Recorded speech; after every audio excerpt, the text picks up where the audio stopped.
नमस्कार विद्यार्थी मित्रों, आप सभी का स्वागत करते हैं मौर्य क्लासेस में। विद्यार्थी मित्रों, आज से बच्चों, आज का दिन आपको पता है, आज की डेट जो है बेटा 12 तारीख है। और 12 तारीख को बच्चों कौन सा दिन है बच्चों? दीपावली का दिन है। कौन सा दिन है? दीपावली का दिन, मतलब बहुत ही शुभ दिन है बच्चों। और आज के दिन आप सभी को बच्चों हैप्पी दिवाली, ठीक है। और हैप्पी दिवाली के दिन बच्चों एकदम हैप्पी होकर के, माइंड को फ्रेश होकर के, एकदम डिटेल में बच्चों गाला की शुरुआत करने जा रहे हैं। यहाँ पर सबसे खुशी की बात यह है मेरे प्यारे बच्चों, सबसे बड़ी बात मैं यहाँ पर करने वाला हूँ, हिंदी में गाला का पूरा सॉल्यूशन करवाएंगे मेरे प्यारे बच्चों। चलिए शुरुआत करते हैं। सबसे पहले बेटा, अगर आपने गाला वगैरह नहीं देखा है तो गाला वगैरह का फोटो वगैरह, कवर वगैरह देख लो। तो इस तरीके का बच्चों गाला होगा, ठीक है, यहाँ पर देख सकते हो। और बच्चों हम इसी गाला को हम लोग प्रॉपर तरीके से क्या करेंगे, यहाँ पर सॉल्यूशन करने वाले हैं। तो गाला का सॉल्यूशन कौन सा करेंगे बच्चों, यहाँ पर मैं आपको दिखा दे रहा हूँ। तो हम लोग करने वाले हैं आज के दिन बच्चों गाला का करने वाले हैं पेपर नंबर 1। यहाँ पर जो बच्चों गाला का जो पेपर नंबर 1 है, आप देख सकते हो बच्चों, यहाँ पर ये सब के सब किस में लिखा हुआ बच्चों? गुजराती में लिखा हुआ है। और गुजराती हमें खबर नहीं पड़ती है, ठीक है। हमें सब हम लोगों को, जो हिंदी मीडियम के स्टूडेंट हैं, उन्हें गुजराती में बहुत प्रॉब्लम होता है, राइट। मैं आप लोगों के लिए प्रॉपरली हिंदी में बनाने वाला वीडियो, ठीक है। यहाँ पर देख सकते हो बच्चों ये। और बच्चों यहाँ पर प्रॉपर तरीके से बच्चों मैं आपको एक्सप्लेन करने वाला हूँ। बस आपको वीडियो में बने रहना है और एक एक कॉन्सेप्ट को सीखते चलना है। तो चलिए बच्चों पूरा का पूरा हम लोग शुरुआत करेंगे बच्चों। सबसे पहले हम लोग क्या करेंगे बेटा, हमारा यहाँ पर जो टारगेट होगा बच्चों, वो सभी पेपर का, सभी के सभी पेपर का सबसे पहले हम लोग करेंगे सेक्शन ए। जैसे ही हमारा सेक्शन ए कंप्लीट हो जाएगा, उसके बाद चालू करेंगे सेक्शन बी। तो चलिए शुरुआत करते हैं मेरे प्यारे बच्चों। चलिए बच्चों, सबसे पहले यहाँ पर देखिए गाला असाइनमेंट 2024 क्लास 10 पेपर नंबर 1 सेक्शन ए बच्चों हिंदी मीडियम के लिए प्रॉपरली वीडियो शूट कर रहा हूँ। क्या लिखा हुआ सबसे पहले? सूचना के अनुसार उत्तर लिखो। 24 नंबर का बच्चा आपका सेक्शन ए होने वाला है इस बार, ठीक है। एमसीक्यू, सबसे पहले हम लोग क्या सोल्व करेंगे बच्चों? एमसीक्यू। चलिए सॉल्व करते हैं, जिसमें पहला क्वेश्चन क्या लिखा है? दो चर रेखिक समीकरण a1 अपॉन में a2 बराबर b1 अपॉन में b2 बराबर c1 अपॉन में c2 हो तो उसका आलेखात्मक स्वरूप खाली जगह होगा, मतलब उसका ग्राफ किस टाइप का होगा वो बताना है, ठीक है बच्चों। सबसे पहले बच्चों आपको इसके एक कुछ नियम को आपको समझना होगा प्रॉपर तरीके से। बच्चों अगर ऐसा लिखा होगा ना कि a1 बराबर a2 बराबर a1 अपॉन में a2 बराबर b1 अपॉन में b2 बराबर c1 अपॉन में c2, अगर कभी भी ऐसा कहीं पे भी दिखाई दे तो आपको तुरंत उसका उत्तर लिखना है समपाती रेखा। बट सर अगर क्वेश्चन को चेंज कर दें तो कैसे करोगे? तो उसके लिए बेटा मैं आपको प्रॉपर एक, आप किताब के अंदर बेटा देखना चैप्टर नंबर 3 में ऐसा एक टेबल होगा बच्चों।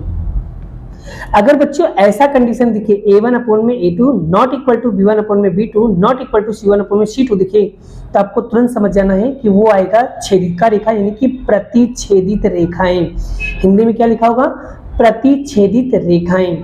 और अगर बच्चों a1 अपॉन में a2 बराबर b1 अपॉन में b2 not equal to c1 upon में c2 होगा, तो आपको उसकी जगह पे लिखना है बच्चों समांतर रेखाएं। और अगर बच्चों तीन आपस में बराबर होगा तो आप लिखना है संपाती रेखा। और यही सवाल, यही चीज आपको लिखा हुआ है ना, देखो यहाँ पर, ये देखो तीन समान है तो हमने लिखा संपाती रेखा। तो इसमें देखो क्या, तीसरे में देखो यहाँ पर ये पूरा सेम टू सेम है, उसका उत्तर क्या आएगा? संपाती रेखा। तो इस तरीके से बच्चों आपको प्रॉपर तरीके से समझना जरूरी है। और बच्चों एग्जाम में आना तय है, इनमें से एक क्वेश्चन फिक्स होता है बच्चों जो एग्जाम में आना तय है। 100% बच्चों ये टेबल आपको परफेक्टली तरीके से याद कर लेना है। अगर ऐसा कंडीशन होगा तो प्रतिच्छेदित रेखाएं आएगा, ऐसा कंडीशन होगा तो समांतर रेखाएं आएगा, और अगर ऐसा कंडीशन दिया होगा तो संपाती रेखा आएगा। आई होप कॉन्सेप्ट क्लियर हो रहा है। एक एमसीक्यू के साथ में आपको 3 से 4 एमसीक्यू परफेक्ट तरीके से समझ में आ गया होगा। चलिए शुरुआत करते हैं सेकंड क्वेश्चन। सेकंड क्वेश्चन में क्या लिखा हुआ बच्चों, ध्यान से सीखिए। द्विघात समीकरण को हल करने के लिए द्विघाती सूत्र खाली जगह के नाम से जाना जाता है।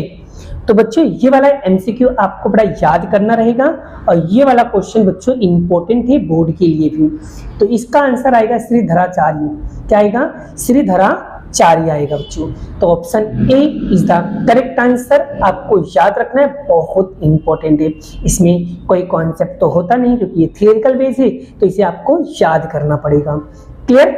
नेक्स्ट क्वेश्चन बच्चों यहाँ पर क्या लिखा है, यदि कोई समानता श्रेणी में a 10 बराबर होता है खाली जगह, तो बच्चों इसका एक सूत्र बताना है। जैसे बड़ा यहाँ पर a 10 दिया ना, अगर मान लो a 9 दिया हो तो इसका सूत्र कैसे बनाओगे, तो यहाँ पर a लिखा है ना, तो 1 का 1 करो और 9 है तो उसमें से 1 कम कर दो, तो क्या आ जाएगा 8d। सेम वैसे यहाँ पर 8 10 दिया है तो हम क्या करेंगे, a का a लिखेंगे प्लस और 10 में से 1 कम करेंगे, कितना आएगा बच्चों 9d। तो देखो ऐसा ऑप्शन में कहीं पे लिखा है, ऐसा ऑप्शन में ऑप्शन सी a + 9d, यही इसका क्या होगा, परफेक्ट आंसर होगा। आइए उम्मीद करता हूं आपको ये भी क्वेश्चन काफी इजी तरीके से समझ में आ गया। बच्चों a 10 की जगह पे 17 दे सकते हैं, a 20 दे सकते हैं, 50 दे सकते हैं, 51 दे सकते हैं, 49 दे सकते हैं, कोई भी क्वेश्चन आएगा। बस आपका कॉन्सेप्ट क्लियर हो गया ना, बस उसी तरीके से आपको सवाल को सॉल्व करना है बच्चे। बस अगर मान लो आपको देता है 151, तो आप कैसे बनाओगे, a का a लिखोगे प्लस 51 में से कम करो, कितना आएगा बच्चों 50d। लो बन गया। यानी बनाना आना चाहिए, बस आपको कॉन्सेप्ट क्लियर हो गया ना, 1 से 2 सवाल कर लिए ना, आपको हजारों क्वेश्चन ऐसी चुटकियों में क्लियर हो जाएंगे बच्चों। चलिए आगे बढ़ते हैं बच्चों। नेक्स्ट क्वेश्चन क्या लिखा है बच्चों, चौथा, बिंदु ए बी का उद्गम बिंदु दूरी ज्ञात करना। बच्चों दूरी, तो सबसे पहले उद्गम बिंदु। बच्चों सबसे पहले मैं आपको बता दूं मैडम, अगर आपको सवाल नहीं सोल्व करना है तो आप डायरेक्टली याद रखो बच्चों, जब भी कभी ए और बी या एक्स वाई यहाँ पर कोई भी नंबर दिया हो, उद्गम बिंदु दूरी बोले ना, हमेशा यही सूत्र, इसका यही उसका उत्तर आएगा, रूट में a² + b² आएगा। बट अगर आपको चाहते हो कि कॉन्सेप्ट सीखना चाहते हो तो सबसे पहले बड़ा यहाँ पर बिंदु लिखा है तो a और b लिख दो, और उद्गम बिंदु बोलेगा तो हमेशा क्या लिखना बच्चों 0 0। अब आपको यही नहीं पता सर उद्गम बिंदु क्या होता है, तो समझो, जैसे मान लो आपने यहाँ पर एक ग्राफ बनाया बच्चों, क्या किया, ग्राफ बनाया, तो यहाँ पर जो बिंदु होता है बेटा, यही बिंदु यहाँ पर क्या होता है 0 होता है, तो इसी को बोलते हैं उद्गम बिंदु 0 0। ठीक है, तो यहाँ पर देखो ये x1 हो जाएगा, ये x2, यानी x1 x2 y1 y2, देखो वैल्यू लिख दिया। बस ये वैल्यू दूरी सूत्र के अंदर पुट करोगे तो बच्चों आपका क्या आ जाएगा, आंसर यहाँ पर मिल जाएगा, देख सकते हो राइट। इस तरीके से करोगे तो डेफिनेटली आपको बहुत अच्छे से क्लियर हो जाएगा। अगर नहीं करना है, अगर आपको शॉर्टकट तरीके से करना है, तो भाई कहीं भी कोई भी सवाल के अंदर उद्गम बिंदु दूरी दिखाई दे तो आपको चुपचाप ये वाला सूत्र लिख देना है। सूत्र को ध्यान से देखो, रूट में a² + b² होगा। क्लियर। चलिए आगे बात करते हैं बच्चों हम लोग यहाँ पर sin² 45। बच्चों ये जो सूत्र है ये पूरा का पूरा कैसा है बच्चों, टेबल बेस है। कैसा है, पूरा का पूरा टेबल बेस है, तो टेबल के आधार पे आपको सवाल सॉल्व करना पड़ेगा। तो सबसे पहले बच्चों आपको ये चीज पता होना चाहिए कि टेबल की वैल्यू आपको पता होना चाहिए। अगर टेबल का वैल्यू अगर आपका क्लियर हो गया बच्चों, तो आप कोई भी टेबल का कोई भी क्वेश्चन कर सकते हो। जैसे यहाँ पर देखो बच्चों, टेबल का मतलब होता है चैप्टर नंबर 8, देखो क्या बोला sin 40, क्या बोला बेटा sin 45 ना, तो यहाँ पर देखो साइन ये रहा sin 45, तो sin 45 की वैल्यू कितना दिया, 1/√2, तो यहाँ पर लिखेंगे 1/√2, और बच्चों इसके ऊपर वर्ग है तो यहाँ पर लगा देंगे वर्ग। अब बताओ 1 का वर्ग क्या होगा बच्चों, 1 होगा, तो ये 2 का जो 2 से ये रूट कट जाएगा बच्चों, क्या बचेगा सिर्फ 2, यानी इसका उत्तर आएगा 1/2, यानी option B is the correct answer. तो इस तरीके से बच्चों हम लोग ये वाले क्वेश्चन को भी बहुत आसानी से सॉल्व कर सकते हैं। नेक्स्ट क्वेश्चन देखो बड़ा, नेक्स्ट क्वेश्चन क्या लिखा है, कोई भी सूचना के लिए x बार बराबर 15 और z बराबर 15 हो तो m की वैल्यू कितना होगा, बच्चों 15 ही होगा। अगर दो वैल्यू समान होगा तो तीसरी वैल्यू भी क्या होगा बच्चों, समान ही होगा। अगर यहाँ पर 10 है, यहाँ पर 10 है, दूसरा आंसर भी क्या आएगा 10। अगर यहाँ पर 20 है, यहाँ पर 20 है, अगर तीसरा आंसर जानना तो ये भी क्या आएगा 20। ठीक है, इस तरीके से। लेकिन अगर मान लो सवाल के अंदर बच्चों x बार में 10 दे दिया, x बार बराबर 15 और z बराबर 10 दे दिया और m की वैल्यू गलत, दोनों अलग अलग दे दिया, तब उस समय क्या करना होगा, आपको एक प्रॉपर सूत्र पता होना चाहिए। तो बच्चों प्रॉपर सूत्र यहाँ पर क्या है, देखो यहाँ पर मैं लिख दिया हूं z बराबर 3m माइनस 2x बार। ये अगर सूत्र पता होगा आप डेफिनेटली कोई भी क्वेश्चन होगा चुटकियों में सॉल्व कर सकते हो बच्चों। ठीक है, कैसे, चलिए z, तो z की वैल्यू कितना दिया बच्चों 15, तो z की जगह पे लिख दो 15, 3 का 3, m की वैल्यू नहीं दिया, m याद करना है, माइनस 2 का 2, x बार की कीमत कितना दिया बच्चों 15, चलिए 15 का 15 3m और 15 दूनी कितना हो जाएगा बच्चों 30। ठीक है, अब बच्चों यहाँ पर ये 30 माइनस में बच्चों बराबर के उस साइड जाएगा तो क्या हो जाएगा, प्लस का होगा, 15 प्लस 30 कितना हो जाएगा 45 बराबर 3m। अब ये 3 गुणाकार में बच्चों इधर आएगा तो बराबर के साइड आएगा तो भागाकार में, तो 45/3m, तो इसमें भाग देंगे बच्चों 15 तियां 45, m बराबर कितना आ गया बच्चों 15, यानी इसका उत्तर जो आएगा बच्चों वो कितना आएगा 15 ही आएगा। तो इस तरीके से बेटा मैंने दोनों कॉन्सेप्ट आपका क्लियर कर दिया। अगर दो वैल्यू समान है तो तीसरी वैल्यू भी समान होगी, अगर दोनों वैल्यू समान नहीं है तो आपको ऐसे सूत्र लगा करके सवालों को सॉल्व करना पड़ेगा। क्लियर हो गया बच्चों, शॉर्टकट तरीका भी बता दिया और लॉन्ग कट तरीका भी बता दिया, दोनों तरीके आपके कॉन्सेप्ट क्लियर हो गए। देखो बच्चों एमसीक्यू को रट्टा मारने से कोई मतलब नहीं है, आप रट्टाफिकेशन मत कीजिए, सिर्फ और सिर्फ कॉन्सेप्ट पे फोकस कीजिए। सवाल कर कैसे रहे सर, सवाल में कॉन्सेप्ट क्या लगा रहे हैं और क्यों लगा रहे हैं, अगर उसका रीजन पता चल गया तो डेफिनेटली सवाल आपका क्लियर हो जाएगा। चलिए आगे बात करते हैं बच्चों नेक्स्ट क्या लिखा है बच्चों, यहाँ पर देखिए 3 प्लस रूट में 16, ये खाली जगह संख्या है, परिमेय संख्या है कि अपरिमेय संख्या है कि ऋण पूर्णांक है। अब बहुत सारे बच्चे पता है जल्दबाजी में रूट देख करके तुरंत अपरिमेय ठोक देते हैं, बोले भाई इसका आंसर आएगा अपरिमेय। भाई ऐसी जल्दबाजी मत कीजिए बच्चों, सवाल आपका गलत हो सकता है। ठीक है, तो पहले प्रॉपर कॉन्सेप्ट सीख लो बच्चों। चलिए 3 का 3 होगा बच्चों, 16 बच्चों किसका वर्ग है, तो 16 4 का वर्ग है। अब 3 और 4 को जोड़ोगे कितना होगा 7, तो बच्चों ये 7 जो होगा वो परिमेय संख्या होता है बेटा, 7 क्या होता है परिमेय संख्या, और इसका उत्तर क्या आएगा बच्चों परिमेय संख्या। और आप लोग रूट को देख करके आप परिमेय ठोक के आ जाते हो, आपका सवाल गलत हो जाता है। इसलिए प्रॉपर तरीके से बता रहा हूं बच्चों, गलती मत करो। ठीक है, चलिए सर अगर मान लो आप परिमेय होगा तो कैसे आएगा सवाल, जैसे कि मान लो अपना आपको रूट में पूछे रूट में 3, तो रूट में 3 किसी का वर्ग नहीं, तो ये आप परिमेय हो सकता है। जैसे आपसे पूछ लिया बना रूट में 5, ये क्या हो जाएगा आप परिमेय, या आपसे पूछ लिया बच्चों पाई की कीमत बताओ, तो ये भी क्या बन जाएगा आप परिमेय संख्या। तो ऐसे जो क्वेश्चन होंगे बच्चों ये सब क्या होंगे आपके आप परिमेय होंगे, बट ऐसे क्वेश्चन नहीं बच्चों। 16 किसी का वर्ग होता है, किसका वर्ग होता है 4 का वर्ग होता है, और 3 और 4 को जोड़ेंगे कितना आएगा 7, और 7 हमारा क्या बन जाएगा बच्चों परिमेय संख्या बनेगा। ठीक है, तो ये होगा हमारा आंसर इसका परिमेय संख्या। नेक्स्ट बात करते हैं बच्चों यहाँ पर द्विघात बहुपदी ए स्क्वायर प्लस बी प्लस सी बराबर, जहां पर ए नॉट इक्वल टू 0 हो तो शून्यों का अल्फा और बीटा, अल्फा इंटू बीटा का सूत्र बताइए। तो बच्चों अल्फा इंटू बीटा का मतलब क्या था, शून्यों का गुणाकार का सूत्र बताना बच्चों, किसका शून्यों का गुणाकार का सूत्र हमें क्या करना है बताना है। और बच्चों ये सवाल तो आपको आना ही चाहिए, और अगर नहीं आता है तो चुल्लू भर पानी में डूब के मर जाओ। ठीक है, इतने इजी से सवाल बेटा आपको आने ही चाहिए। जब तक आप खुद से प्रैक्टिस नहीं करोगे मेरे प्यारे बच्चों, तब तक आपको सवाल कहां से आएगा। ठीक है, पर फिर भी मैं आपका कॉन्सेप्ट क्लियर कर दे रहा हूं। देखिए बच्चों यहाँ पर देखो, शून्यों का सरवाला मतलब शून्यों का योगफल, तो शून्यों का योगफल क्या होता है बच्चों अल्फा प्लस बीटा। अगर सवाल के अंदर अल्फा प्लस बीटा बोले तो आपका उत्तर आएगा बच्चों माइनस का बी बटे ए आएगा, और अगर शून्यों का गुणाकार बोले यानी अल्फा इंटू बीटा बोलेगा तो आपको उत्तर लिखना है सी बटे ए। तो बच्चों यहाँ पर देखो, यहाँ पर क्या बोला अल्फा इंटू बीटा, तो अल्फा इंटू बीटा का सूत्र क्या बच्चों सी बटे ए। तो यहाँ पर देखो सी बटे ए कहा दिया बच्चों, ये रहा सी बटे ए। तो यही क्या होगा बच्चों आपका फाइनल उत्तर होगा, अल्फा इंटू बीटा क्या होगा सी बटे ए। ये एक सूत्र है बच्चों, एक नॉर्मल सा सूत्र पूछे उन लोगों ने, तो इसका उत्तर तो आपको आना ही चाहिए प्यारे बच्चों। दोनों कॉन्सेप्ट क्लियर कर दिया, आगे बढ़ते हैं नेक्स्ट क्वेश्चन। चलिए बच्चों नेक्स्ट क्वेश्चन क्या बोला है कि समतल पासे पर का अंक 4 आए तो उसकी संभावना, उसकी प्रायिकता क्या होगी। तो बच्चों समतल पासा में कितने अंक होते हैं, तो 6 अंक होते हैं, 1 2 3 4 5 6 और कुल संख्या कितना हुआ बच्चों, यानी n बराबर कितना हो गया 6। तो बच्चों अब 4 अंक आए, तो देखो यहाँ पर 4 कितनी बार आया बच्चों, 4 एक ही बार आ रहा है ना, कितनी बार आ रहा है, एक बार आ रहा है। तो m बराबर कितना हो जाएगा 1, p ऑफ a बराबर m बटे n, यानी कि m की संख्या कितनी है 1 और n की संख्या कितनी 6, यानी इसका उत्तर क्या आएगा बच्चों 1 बटे 6 इसका राइट आंसर होगा। इस तरीके से कॉन्सेप्ट वाइज कॉन्सेप्ट को सीखो।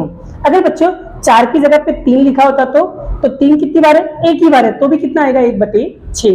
अगर यहाँ पर 4 की जगह पे आ गया 7, तो बच्चों 7 तो होता ही नहीं है, तो 7 की जगह पे क्या आ जाएगा 0, तो यानी इसका उत्तर क्या बन जाएगा 0 बन जाएगा। तो इस तरीके से बेटा नंबर अगर चेंज करते हैं, कैसे चेंज करते हैं, उसका पूरा कॉन्सेप्ट भी मैंने आपको समझा दिया।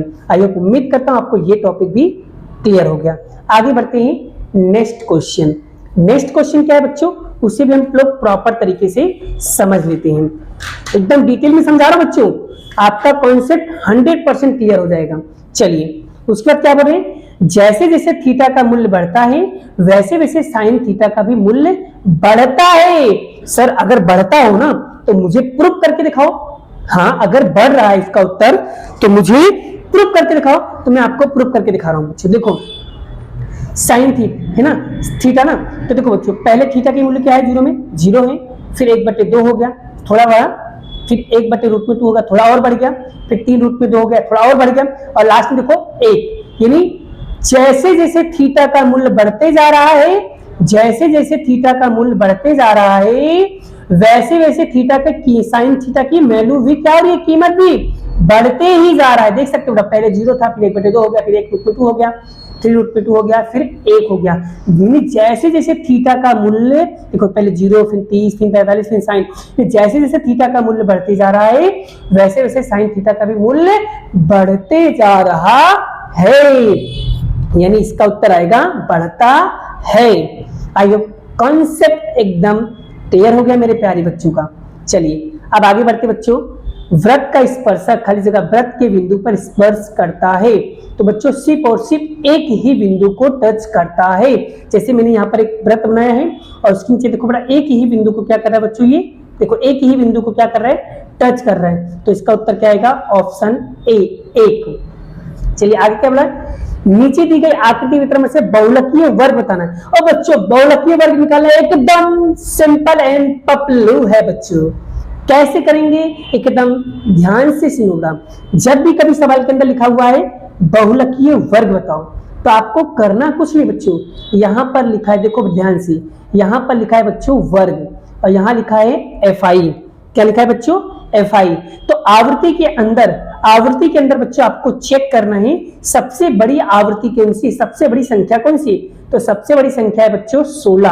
तो 16 के ऊपर वाले को जो वर्ग होता है इसी को कहते हैं बहुलकीय वर्ग। तो इसका उत्तर कितना लिखा, 30 से 40। तो ऑप्शन में कहा है बच्चों 30 से 40, ये रहा, यही क्या होगा हमारा आंसर। आई होप, उम्मीद करता हूं आपको ये क्वेश्चन भी काफी अच्छी तरीके से समझ में आ गया होगा। आगे बढ़ते बच्चों नेक्स्ट क्वेश्चन। नेक्स्ट हम लोग करेंगे बच्चों खाली जगह, यानी सही गलत। चलिए बेटा यहाँ पर क्या लिखा है, मासा यानी HCF 15 और 5 और 15 का मासा 10 होता है। ये लोग ऐसा कह रहे हैं, हम सॉल्व करेंगे, देखो पता चल जाएगा कितना आता है। चलिए अगर 5 का लसा निकालूंगा तो 5 एकम 5 यानी 5 गुणे 1 हो जाएगा। 15 निकालूंगा 5 के 15, फिर यहाँ पर 3 एकम 3, यानी इसका आएगा 5 गुणे 3। तो बच्चों मासा का मतलब क्या होता है, हाईएस्ट कॉमन फैक्टर। इन्हें देखने का दोनों में सब सेम संख्या कौन सी आ रही है, इसमें सेम बच्चों, इसमें भी 5 आ रहा है और इसमें भी 5 आ रहा है, तो मतलब 5 दोनों में आ रहा है। तो इसका उत्तर क्या आएगा बच्चों 5। लेकिन ये लोग कितना लिखे, ये लोग लिखे 10, इसलिए यह विधान क्या होगा बच्चों, बिल्कुल गलत है। आई होप क्लियर हो गया होगा। आगे बढ़ते बच्चों, नीचे दी गई कोई बहुपदी y बराबर px आलेख दिया गया है, तो px का शून्यों की संख्या। बच्चों क्या बोला है, px यानी xy लाइन पे देखने का बड़ा, अगर y बोले तो y वाली लाइन पे देखने का। यहाँ पर px बोला है xy लाइन पे, देखो कितनी बिंदु को टच कर रहा है बच्चों, एक बिंदु ये रहा, एक ये रहा, एक ये रहा, ये टोटल 3 संख्या पे शून्यों की संख्या होगी और इसमें उत्तर भी क्या लिखा हुआ है 3, इसलिए यहाँ विधान क्या होगा बच्चों, बिल्कुल सही होगा। आई होप, उम्मीद करता हूं आपको ये टॉपिक भी बहुत अच्छे से क्लियर हो गया होगा।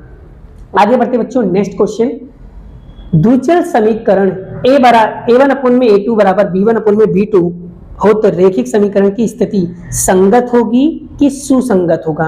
अब बच्चों यहाँ पर मैंने 3 कंडीशन लिखा हुआ है, मैं आपको प्रॉपर तरीके से समझा रहा हूँ। बच्चों अगर ऐसा कंडीशन हो या ऐसा कंडीशन हो, यानी a1 अपॉन में a2 not equal to b1 upon में b2, या तो a1 अपॉन में a2 बराबर b1 अपॉन में b2 बराबर c1 अपॉन में c2 हो तो उसका मतलब होगा संगत है। और अगर बच्चों a1 अपॉन में a2 बराबर b1 अपॉन में b2 not equal to c1 upon में c2 हो तो वो संगत नहीं है। और यहाँ पर बच्चों क्या बोला, a1 अपॉन में a2 not equal to b1 upon में b2 हो, मतलब ऐसा दिया है तो मतलब ये क्या है बच्चों, संगत है। क्या है, संगत। ऐसा होगा तो संगत, ऐसा होगा तो संगत, लेकिन ऐसा होगा तो संगत नहीं है।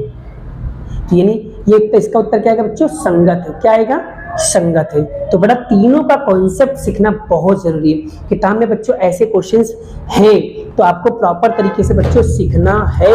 और बच्चों इसके लिए बड़ा अभी मैंने आपको कुछ टेबल दिखाया था, वो टेबल आपको परफेक्टली आना चाहिए। जैसे ये देखो, तो बड़ा यहाँ पर आप देख सकते हो बड़ा, जैसे ये वाला कंडीशन हो या ये वाला कंडीशन, देखो ये वाला कंडीशन, तो ये दोनों जो बड़ा सुसंगत है, यानी संगत है।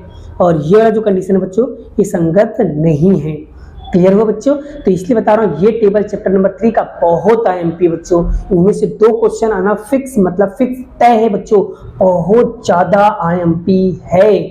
चलिए नेक्स्ट क्वेश्चन आगे बढ़ते बच्चों। यहाँ पर क्या बोला है, प्रयोग में से सभी मूलभूत प्राथमिक घटनाओं की संभावना का योग हमेशा 0 होता है। नहीं बच्चों, प्राथमिक घटनाओं का संभावना का योग बच्चों 0 नहीं, हमेशा 1 होता है बच्चों। क्या होता है, 1 होता है, लेकिन इन लोगों ने क्या लिखा है, 0 होता है। इसलिए यहाँ विधान क्या होगा बच्चों, बिल्कुल गलत है। यहाँ विधान क्या होगा बच्चों, बिल्कुल गलत है। आई होप, उम्मीद करता हूं आपको ये टॉपिक भी क्लियर हो गया होगा बच्चों। आगे बढ़ते हैं नेक्स्ट क्वेश्चन की ओर। नेक्स्ट क्वेश्चन बच्चों, एक एक वाक्य में शब्द लिखिए। अब बच्चों इसमें तो कोई भी आपको ऑप्शन नहीं मिलेगा, और ऐसे क्वेश्चन में बच्चों आपको प्रॉपरली आना चाहिए और परफेक्टली सीखना पड़ेगा मेरे प्यारे बच्चों। क्या लिखा है, समांतर श्रेणी का nवां पद ज्ञात करो। बच्चों nवां पद मतलब जिस सवाल के अंदर nवां पद लिखे तो आपको an का सूत्र लिख देना है बस। तो यहाँ पर a1 का सूत्र क्या होगा, an बराबर a plus n minus 1d, यही क्या होगा बच्चों हमारा an का सूत्र। चलिए 18वां क्वेश्चन क्या है, एक वृत्त की खाली जगह समांतर रेखाएं हो सकती हैं बच्चों। बच्चों एक वृत्त के अंदर हम लोग कितने समांतर स्पर्शक को खींच सकते हैं। समांतर का मतलब क्या होता है बच्चों, जो 2 रेखा आपस में समान हो। तो यहाँ पर देखो बच्चों, वृत्त के अंदर ऊपर नीचे ये दोनों संख्या कैसी समान, तो सिर्फ 2 ही बिंदुओं को क्या कर रहा है बच्चों, वो स्पर्श कर रहा है। इसलिए यहाँ पर उत्तर क्या आएगा बच्चों, 2 आएगा। क्लियर हुआ बच्चों? आगे बढ़ते हैं नेक्स्ट क्वेश्चन। सूरज पूर्व से निकले उसकी संभावना बताइए। बच्चों सही बात, ये बात बिल्कुल सत्य है। सूरज हमेशा पूरब से ही निकलता है, यानी ये निश्चित घटना है, संभव घटना है बच्चों। क्लियर हो गया? चलिए 20 वर्ग 65 से 75 के बीच का वर्ग लंबाई। बच्चों वर्ग लंबाई का मतलब क्या होता है बड़ा, कि भाई 65 में से 75 को माइनस कर दो, कितने का अंतर हुआ बच्चों, 10 का अंतर हो रहा है। कितने का, 10 का अंतर हो रहा है। 65 में से 75 माइनस करो, कितना आएगा बच्चों, 10, यानी वर्ग लंबाई कितनी होगी बच्चों, 10 होगा। क्लियर है? आगे बढ़ते हो, अब 21वें नंबर की बात करो बच्चों। 21वें नंबर क्या बोला है, अर्धगोले की पृष्ठीय क्षेत्रफल बताइए। तो अर्धगोले के पृष्ठीय क्षेत्रफल का सूत्र बताना बच्चों। तो बच्चों जब एग्जाम में आएगा तो या तो दोनों ऐसे बना करके आप ऐसे कर सकते हो, चौकड़ी गुणा भी, या तो बड़ा सही आंसर में अगर आपको बताऊं तो आप बच्चों ऐसे लिखा करो, अर्धगोले के पृष्ठीय क्षेत्रफल का सूत्र होगा पाई आर स्क्वायर। क्या होगा बच्चों, 3 पाई आर स्क्वायर। क्या आएगा, 3 पाई आर स्क्वायर। आगे 10 रुपए का सिक्का का घनफल। बच्चों कभी भी 10 रुपए का सिक्का हो, 20 रुपए का सिक्का हो, 8 आने का सिक्का हो, कोई भी सिक्का हो, और वो सिक्का किसके आकार का होता है, बेलनाकार के आकार का होता है। कि भाई बेलनाकार का जो सूत्र होगा बच्चों वो होगा pi r square h. Pi r square h, pi r square h होता है बच्चों 10 रुपए के सिक्का का घनफल। क्लियर हो बच्चों? क्योंकि वो सिक्का घन यानी कि बेलनाकार के आकार का होता है, इसलिए उसका सूत्र बनेगा पाई आर स्क्वायर एच। आगे बढ़ते बच्चों नेक्स्ट क्वेश्चन। नेक्स्ट क्या बच्चों, लघु, ये चैप्टर नंबर 12 का लघु वृत्तखंड का क्षेत्रफल। तो बच्चों लघु वृत्तखंड का क्षेत्रफल होता है क्या आएगा, पाई आर स्क्वायर थीटा बटे में 360। ये होता है लघु वृत्तखंड का क्षेत्रफल। और अर्ध वृत्तखंड का परिधि क्या होगा बच्चों, पहले होता है 2 पाई आर होता है, और बच्चों अर्ध बोला है मतलब आधा बोला तो मतलब क्या करूंगा, 2 से डिवाइड करूंगा, और 2 से 2 कट गया बच्चों, इसका उत्तर क्या आएगा, पाई आर। तो यानी ऑप्शन ए यानी क्या आएगा बच्चों, पाई आर, यही क्या होगा इसका फाइनल उत्तर होगा। इस तरीके से बच्चों हम लोग क्या करेंगे, पेपर नंबर 1 के सारे एमसीक्यू प्रॉपर तरीके से समझ लिए होंगे। और बच्चों अगर फिर भी अगर आपको कंफ्यूजन होता है, सवाल समझ में नहीं आता है, तो मुझसे कांटेक्ट करिए बच्चों। मैं आपको यहाँ पर नंबर दे रहा हूँ 7069128531।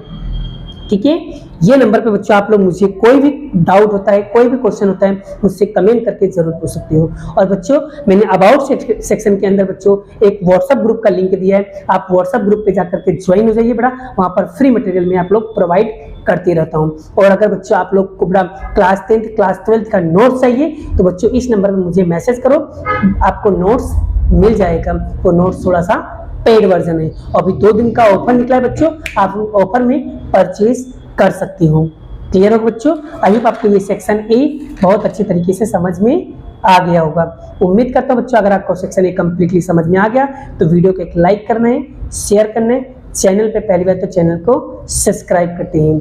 मिलते हैं ऐसे ही नेक्स्ट पेपर में, गाला असाइनमेंट 24 पेपर नंबर 2 का सेक्शन ए नेक्स्ट वीडियो में सॉल्व करेंगे। अभी के लिए इतना ही, बाय बाय, जय श्री कृष्ण, राधे कृष्ण की जय, जय माता दी दोस्तों।